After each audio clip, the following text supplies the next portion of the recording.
Hey guys, it's Tuesday and it's time for another movie monkey rant by me, Vicarious Alex. This week I saw the Justice League and thought it was pretty good, except for one MacGuffin in the movie. This like really big thing that there's more than one MacGuffin. There's quite a few things that they do in this movie that isn't driven by characters. It's driven by the plot, just to get from A to B really quickly. There was definitely something that was missing in this movie, and I really want to discuss it because it's weighing on me, and I don't like. I liked most of the movie. Like, I liked the character development. It was weird, but it was good. Like, I liked how awkward they were together. I liked that. I liked a lot of elements of this movie. But just like Wonder Woman, there's just this big piece that was unbelievable. And before I ruin the movie and start spoiling things, I want to say that this movie is almost logically based superhero movie. It's not so loose like the Marvel movies. I feel like that's so loose. Like, just stuff happens, and I go with it because it's like, whoa, here's another thing. It's flying over here, and it happens. And, like, I'm just rolling with it because it's this fun movie. It sets the tone to have some, like, I just miss stuff. If they flew something in and something happened and it doesn't really make much sense, I don't care because the movie isn't trying to do that for me. But this movie is. It's trying to like get me to care about all these characters. I mean, there's 6 characters. They reintroduce and introduce all these characters. They did a great job. I'm going to talk about a little bit of the great job after I talk about this terrible thing that happened. And then they really dropped the ball for me. And right now we're going to start spoiling the movie. So there are these cubes called mother cubes. One gets used to bring back Superman.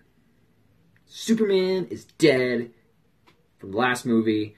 Comes back to life, just like Jesus. Oh, and he bursts out in this cube, which is the most important piece in the movie. The most important thing in the world is this cube. Flies out, lands on a car. The movie shows this. Next scene, 4 of the members of the Justice League are standing in front of Superman. They have this confrontation. Then I'm thinking, where did they put that cube? That cube best not be just left in the middle of nowhere on top of a fucking car. And I mean, the scene's going on, and it's cool, and there's stuff happening, and, you know, like, the Flash is doing his thing, and he's flashing, and then, like, Superman can, like, starts moving just as fast as the Flash, and then he, like, goes and he's fighting Flash. I like that scene a lot. I actually really liked when he's looking over here, and then his eyes just go. Actually, it's really slow, though. It's just like, And then you know, the Flash is going slow, and then Superman's going slow, but they're going super, super fast. And it was awesome. I really liked it.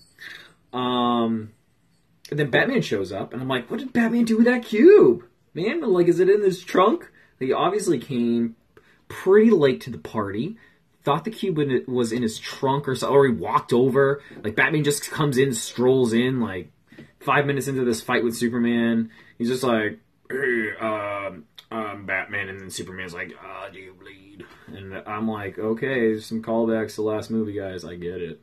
And I'm like, man, I really wonder where that cube is. And then the bad guy comes and takes the cube and goes away.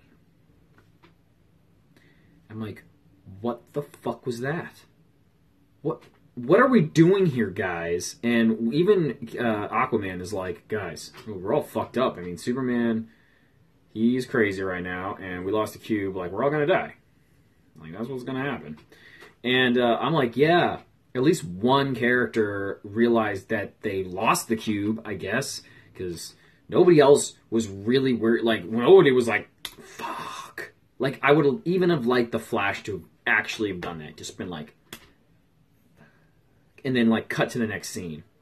Because they all dropped the ball on that. It's the most important piece on the fucking planet. The most important thing. And you can't take care of it. I just don't understand. So that happened, and I wasn't happy. And I could totally rant about like how they brought Superman back to life too, because that was really a big rigmarole bullshit thing that happened. And then like they added more on top of that just to have a gripping scene with the Flash running, but they gotta drop this cube into this like birthing chamber at the same time as the Flash touching it, so that the electric shock can open up this cube and activate this birthing cube pool thing to reanimate Superman. And I'm like, why didn't it just fucking work, and then you can like use that 10 or minutes, or you know, save some time somewhere else where there's some other bullshit happening, and like have a sequence where the bad guy has to beat up all the superheroes again to get this cube out of there, because I mean, legit nobody was there to stop him, and I was not happy with that. I mean, I really liked Aquaman. I like how he brooded. He was just like brooding. He was like, I'm Aquaman. I'm Aquaman. And he's like drinking and stuff, and he's super jacked, and just like this pretty Nova Scotian man swimming in the ocean, drinking whiskey.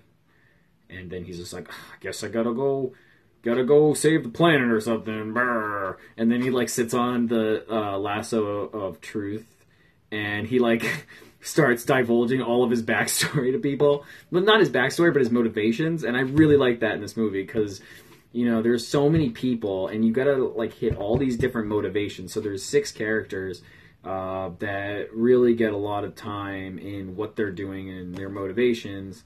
And he's a new character, and I don't think he's in anything else. So you're just seeing like him divulge how he's thinking and like his thought process on what's going on around him. And that was really great, because it was like so much screen time got saved by that, but it did it in such a way that made me feel like, oh yeah, that felt real. Like it felt like something that would have happened that was super awkward and weird. And it was great. And I loved all these like little awkward bits where like, you know, most of the superheroes in DC are super pretty, and then they have like the Flash, who's like this little Jewish kid, and like Cyborg, who's black and fucking a alien cyborg. So he already started with prejudice. Oh my god. But now he doesn't know if he's gonna like kill the planet. So I mean, he's really fucked up. And they're like, and the Flash is just like, hey, where are the mistakes, or like where are the accidents? And he's like, gets left hanging with like, he's gonna bump fists. And then like way later in the movie, there's like this scene where everybody's striking a pose, and on the left side, like the Flash and Cyborg are like, and it goes, it's like, so it's this mixture of absolutely ridiculous stuff paired with people acting really intensely on the human condition, and it's in that, to me, like makes this movie really enjoyable, except for like a couple of MacGuffin-y scenes that I don't think were really good. But other than that, it's It's Tuesday, and that was a Movie Monkey rant. Peace.